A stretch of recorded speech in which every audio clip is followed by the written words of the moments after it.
তো গণপতি বাপ্পার জন্য আমি যা যা ভোগ রান্না করেছিলাম সেই সমস্ত ভোগগুলো আমি এখন পুজোর এখানে নিয়ে চলে এসেছি। তারপর তাতে একটা করে তুলসী পাতাও দিয়ে দিচ্ছি। আর জানো তো, অনেকদিন আগেই ভেবে রেখেছিলাম যে এবারে গণেশ পুজোয় গণপতি বাপ্পাকে একটা বড় সাইজের লাড্ডু দেব।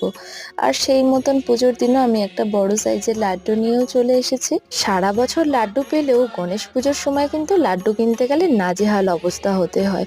যদি তুমি অর্ডার দিয়ে রাখো তাহলে তো তুমি পেয়েই যাবে, আর যদি অর্ডার দিয়ে না রাখো তাহলে তো লাড্ডু খুঁজতে খুঁজতে অবস্থা খারাপ হয়ে যাবে।